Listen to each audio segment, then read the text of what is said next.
I stood at the edge of the garden, pretending I belonged there. The place looked like something out of a lifestyle magazine.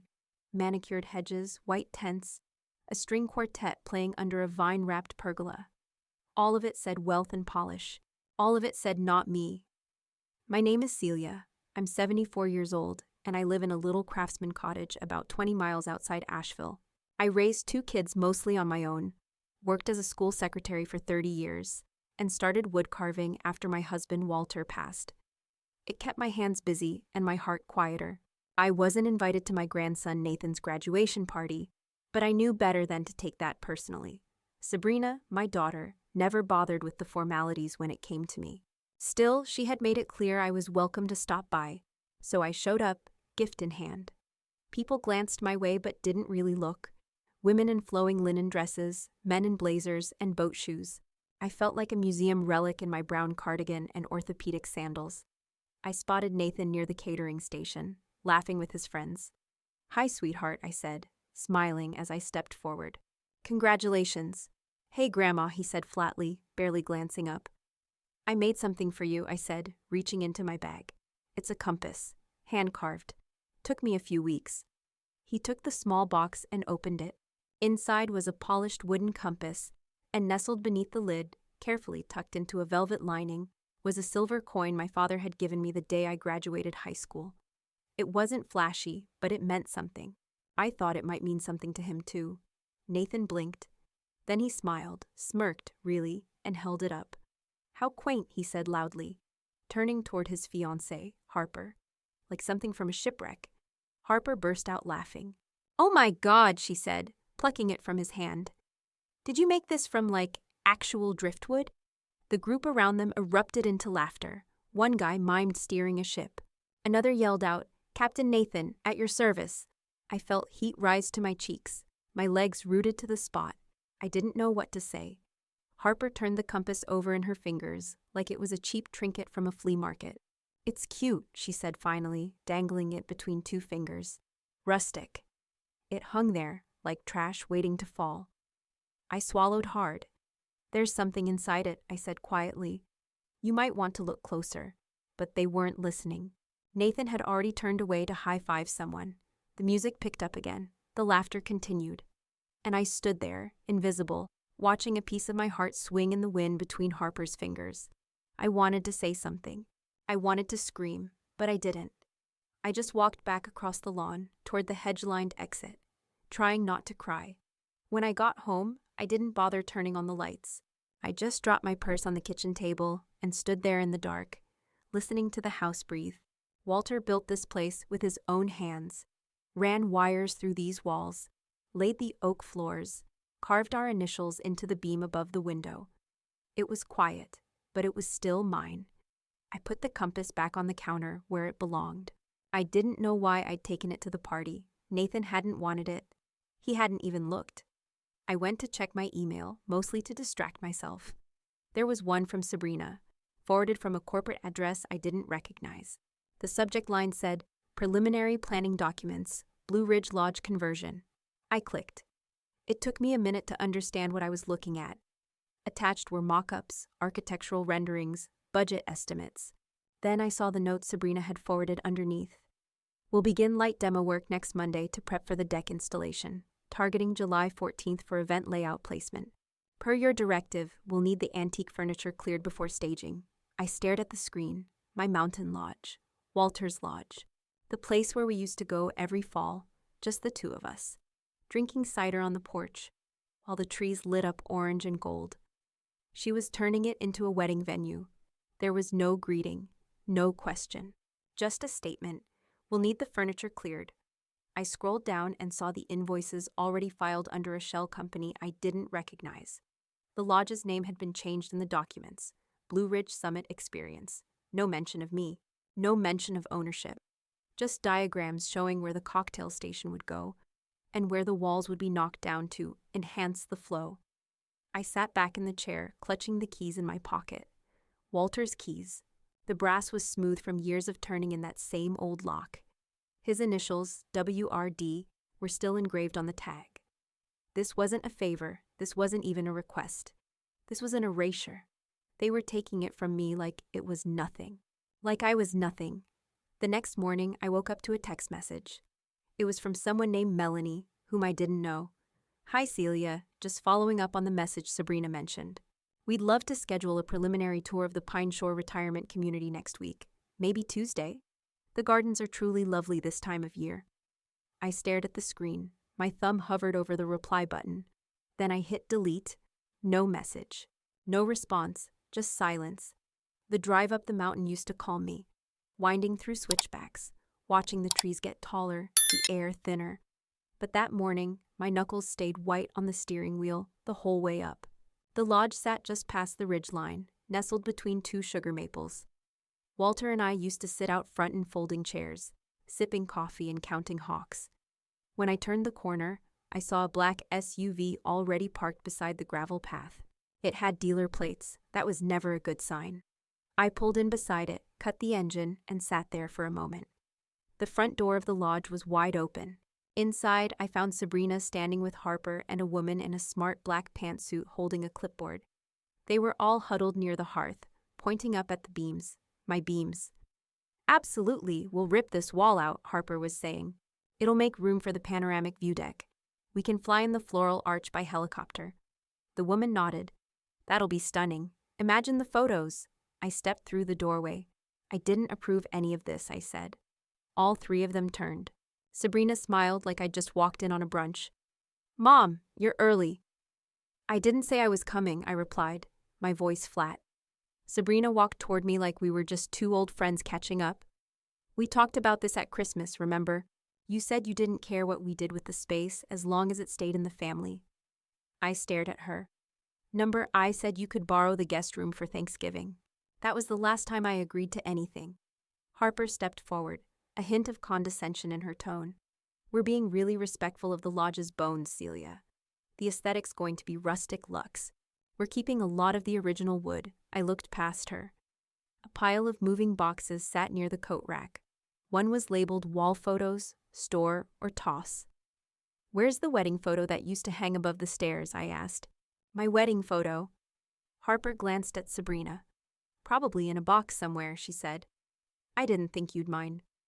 I walked to the stairs, where the nail was still in the wall, a faint dust-free outline around it. "I do mind," I said. Sabrina exhaled. "Mom, you're being emotional." I turned to face her. "I'm being robbed." "Come on, that's not fair," Sabrina said, still smiling that patronizing little smile she'd perfected over the years. "You always said the lodge was for the whole family. That's what this is. For Nathan, for his future." "No," I said, my voice low. "This is about you needing a backdrop, and not caring who you have to bulldoze to get it." The woman with the clipboard cleared her throat. "Maybe I'll give you a moment." She slipped out the door, heels clicking softly on the porch. I looked around the room. The place felt hollow, like the bones were still here, but the soul had already been packed in boxes. I turned back to Sabrina. "You didn't ask me," I said. "You just decided." She didn't deny it, and that silence told me everything I needed to know. The next morning, I took the early train into town. I wore my gray cardigan and old flats, the same ones I always wore to church. I didn't want to look like someone who had come for a fight, but I had. I met Iris at the diner by the station, the same one we'd been going to since our kids were in elementary school. She was already in our usual booth, sipping weak coffee and scribbling something in the margins of a crossword. "You look like you didn't sleep," she said when I sat down. "I didn't," I said, sliding into the seat across from her. "Turns out my family's planning a hostile takeover." She raised an eyebrow, but didn't say anything until the waitress refilled our mugs and shuffled off. I told her everything: the party, the compass, the wedding photo missing from the wall, the construction papers, the retirement home text, every last detail. Iris didn't blink. "Well," she said, finally, "they're not even pretending anymore, are they?" I let out a laugh, one that didn't sound like a laugh at all. I keep thinking I'm being dramatic, that maybe I misunderstood something. "No, you didn't," she said firmly. "This is a takeover. They're trying to move you out so they can move in, and dress it up like they're doing you a favor." I sat back and looked out the window. The train tracks ran behind the diner, rusted and lined with weeds. I had never noticed how sad they looked. "They talk like it's already done," I said. "Like I've already agreed." Iris leaned in.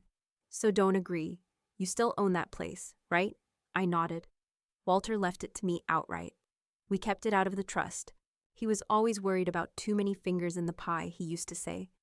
Then go find the pie, Iris said, and make sure your name's still on the tin. That afternoon, I stopped by Dr. Feldman's office. He'd been my GP for nearly 20 years. When I told him about the stress, the family stuff, he didn't waste time sugarcoating it. You're not a kid, Celia, he said gently. Stress at your age doesn't just hurt, it accumulates. You need to look after yourself. No one else is going to do that for you. By the time I got home, I had made up my mind. I drove straight to First Carolina Bank and asked about a safe deposit box Walter and I had opened years ago. The clerk was young, probably my grandson's age, but polite and efficient. When the vault opened, the air smelled like dust and old metal. Inside the box were documents I had nearly forgotten about. The original deed to the lodge, Walter's letter of final instructions, and an envelope of papers I didn't recognize at first. Statements, transaction records, titles. Turns out Walter had kept more separate than I thought, and none of it had Sabrina's name on it. That night, as I was making tea, the landline rang. It was Eli, my youngest grandson, Nathan's brother. Grandma, he said, I found something. In the printer at Dad's office. I wasn't snooping. It was just there. What kind of something? Spreadsheets, he whispered. A lot of them. Empty accounts, loans, stuff in Mom's name. I think she's in trouble. I sat down slowly. Eli cleared his throat. I don't think any of this is about a wedding, Grandma. I don't either, I said, and I didn't. Not anymore. I met Roland at a cafe 2 towns over. Neutral ground, quiet, the kind of place where no one knew me by name or asked after my grandkids. He looked exactly how I remembered, silver hair combed back, tortoiseshell glasses, blazer even in summer. He'd been Walter's friend since their Navy days and was one of the few people I trusted without hesitation. Celia, he said, standing up to hug me gently. You look like you're carrying a weight.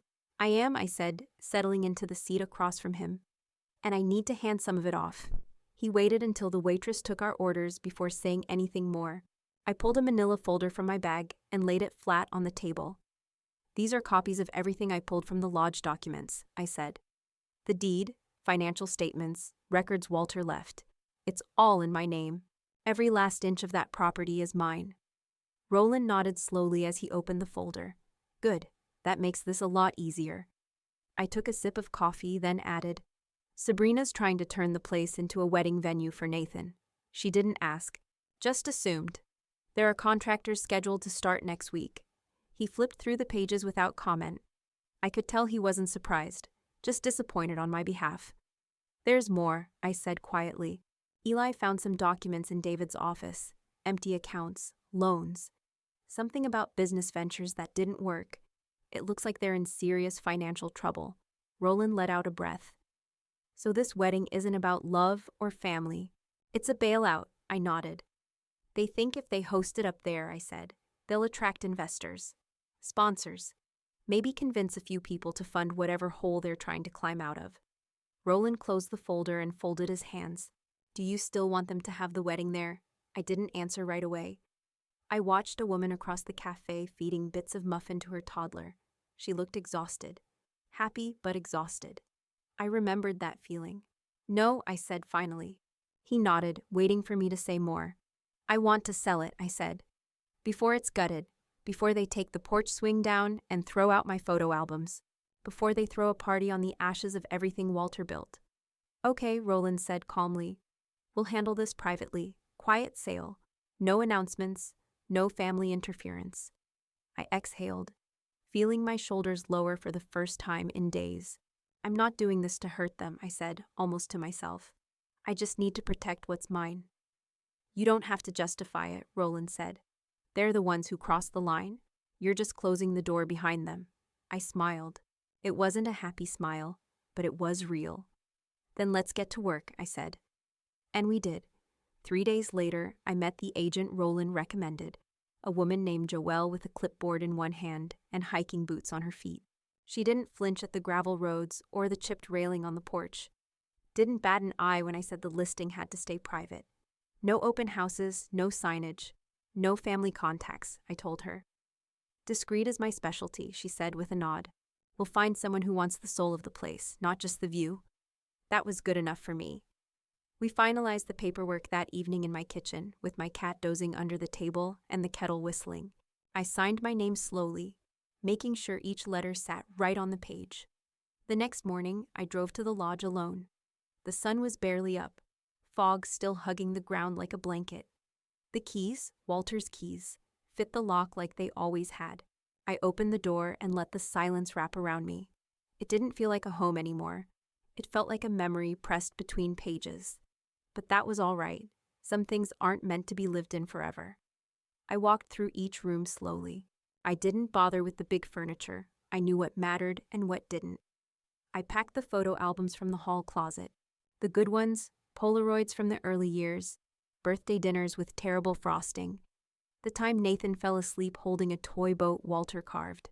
I took the fishing journal too, the one with Walter's handwriting in the margins, weather notes, trout weights, and little doodles of campfires. In the bedroom, Harper had taped fabric swatches all along the wall.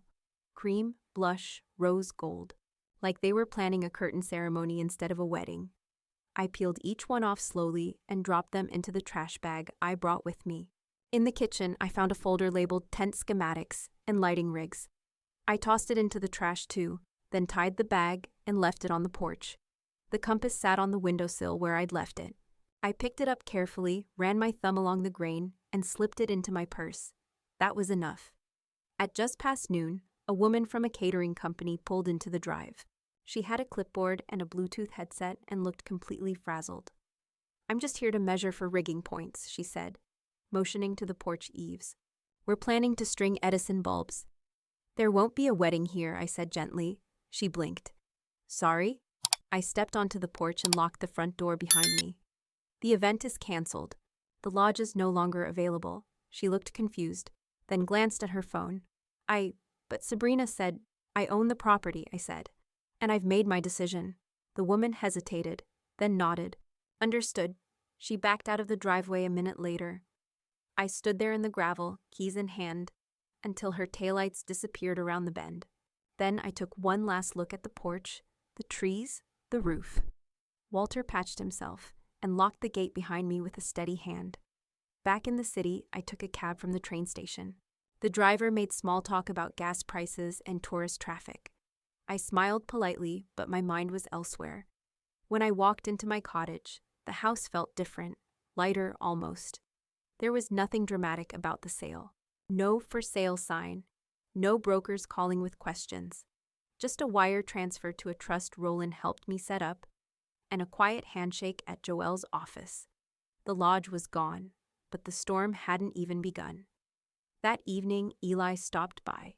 He had a paper bag with takeout, a bottle of wine, and that nervous look of someone preparing for fallout. We ate on the back porch, tacos and sweet tea, the way Walter used to like it. "I have to tell you something," I said, once we'd finished eating. He looked up, half expecting the worst. "I sold the lodge," I said. "It's done, closed. The money's protected." He didn't speak right away, just stared at me, wide-eyed. Then he exhaled. "Wow. You're not upset." He shook his head. I'm stunned, but I'm proud of you." I didn't realize how much I needed to hear that until he said it. Later that night, the doorbell rang. I knew it wasn't Sabrina. She wouldn't come without making an entrance. It was David.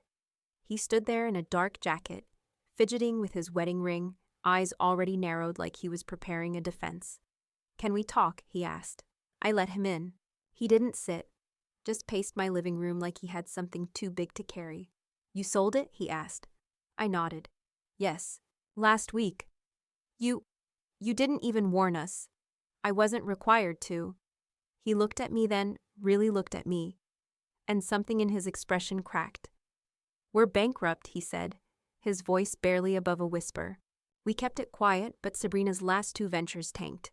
The wedding was supposed to help stabilize things. Investors were flying in. She said if we made it look impressive enough, people would trust us again." "And you thought the lodge was yours to use?" I asked. He ran a hand through his hair.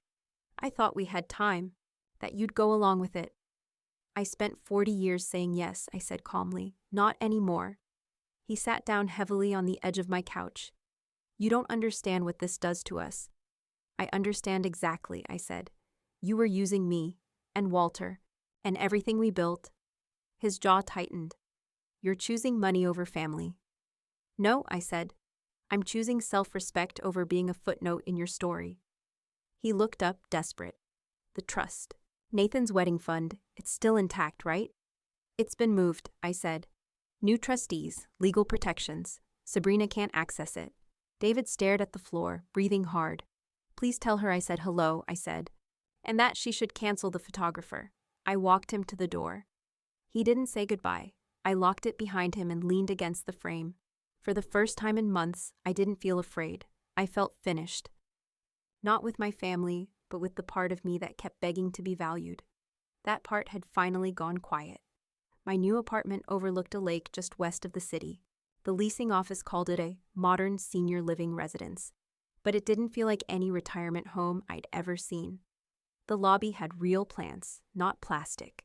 The windows were tall and clean, and the place smelled like fresh lemon oil and brewed coffee, not antiseptic and sadness. I moved in on a Tuesday.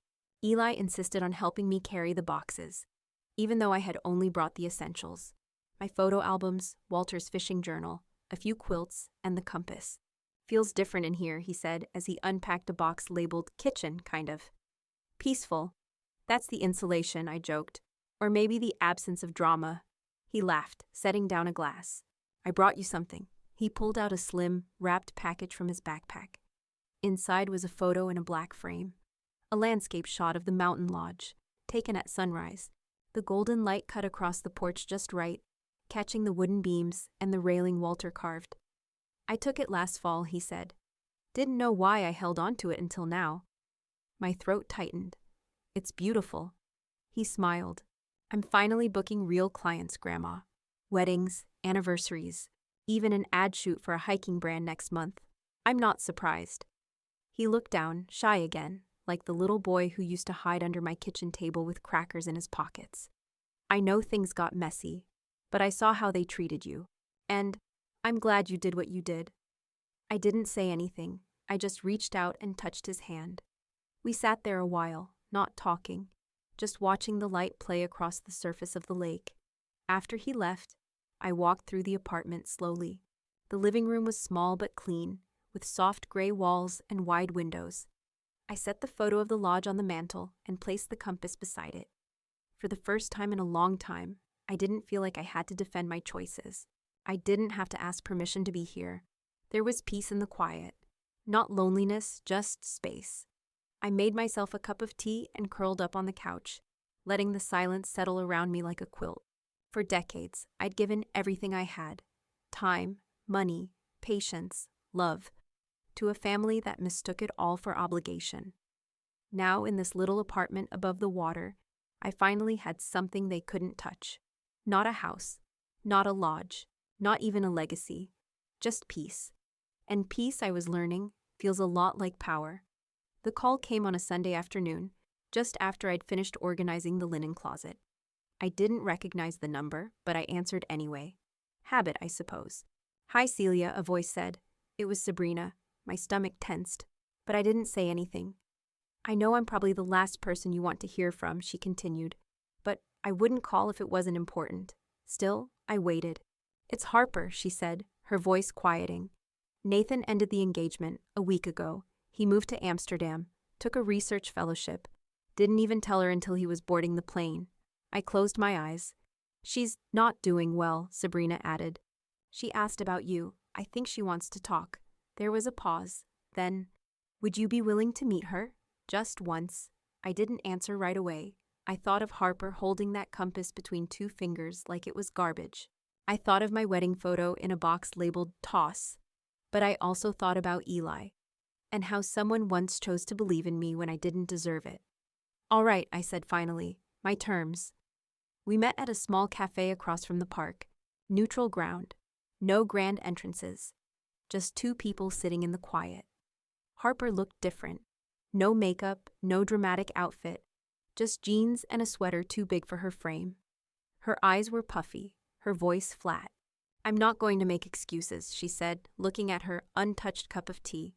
"I know I was awful to you." I said nothing. I thought Nathan and I had a plan. The wedding, the investors, the rebranding of his family's assets. It all sounded brilliant when we were drinking champagne at 3 a.m. She let out a short, bitter laugh. "I never even looked inside the compass," she said suddenly. "I just tossed it in a drawer after the party." I reached into my purse and placed it gently on the table between us. She looked at it like it might bite her. "There's a coin inside," I said. "It belonged to my father. He gave it to me when I graduated. I gave it to Nathan because I thought he might one day understand what it meant." Harper's eyes filled. She picked up the compass carefully this time, opened the lid, and stared at the silver coin resting beneath the wood grain.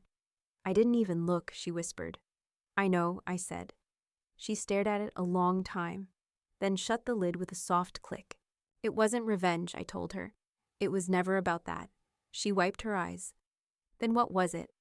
"It was about being seen," I said, "for who I really am, not just what I can offer." Harper nodded slowly.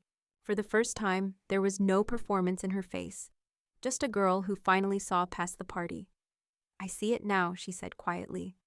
"I know," I replied, and for the first time since that terrible garden party, something between us softened. Not forgiveness, not yet, but maybe something close to understanding. 1 year later, I hosted my first dinner party in the new apartment.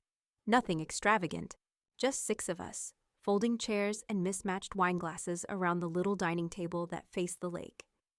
Eli was the first to arrive, as usual, balancing a bouquet of sunflowers in one arm and a bottle of sparkling cider in the other. "These reminded me of the porch at the lodge," he said, setting them down and pulling me into a hug. "You okay?" "I'm better than okay," I told him, and I meant it. Iris came next, carrying a lemon tart wrapped in a dish towel. She gave Eli a wink and muttered, "This better not end up on Instagram." Roland followed not long after, in his usual blazer and a tin of loose-leaf tea. "You promised me decent caffeine," he said. "I'm here to collect." The 3 of them chatted easily, filling the room with warmth and old laughter. For the first time, my apartment didn't feel new. It felt lived in. It felt like mine. We were halfway through dessert when the doorbell rang. I opened the door to find Harper standing there in a navy dress, holding a small velvet box in both hands. She didn't say anything at first, just held it out to me. Inside was the coin, but it wasn't loose anymore. It had been reset into a pendant, strung on a delicate silver chain. The coin's markings were polished, but still intact, my father's initials visible under the soft lighting. "I wanted to give this back," she said. "It belongs with you." I didn't say anything right away, just looked at her, really looked at her, and saw something in her I hadn't before. Humility, maybe even reverence. I took the box, lifted the necklace, and clasped it around my neck. It felt light, but it carried something heavy, something true. "Thank you," I said. She nodded once. "I hope someday I can earn back a bit of what I threw away." "You already started," I replied. She stepped inside, slowly, quietly, like someone entering sacred ground. And in a way, she was. After everyone had gone, after the hugs and the thank yous and the leftover tart was tucked away, I stood at the window in my slippers, watching the moonlight ripple across the lake. The lodge was gone. The wedding never happened. My name didn't appear in any family newsletter or on any plaque. But I had this moment, this life, this necklace resting over my heart, cool against my skin. I had given away so much for so long, just to be seen. Now, without asking, I finally was. And my worth, quiet, steady, long buried, gleamed like silver under the moonlight.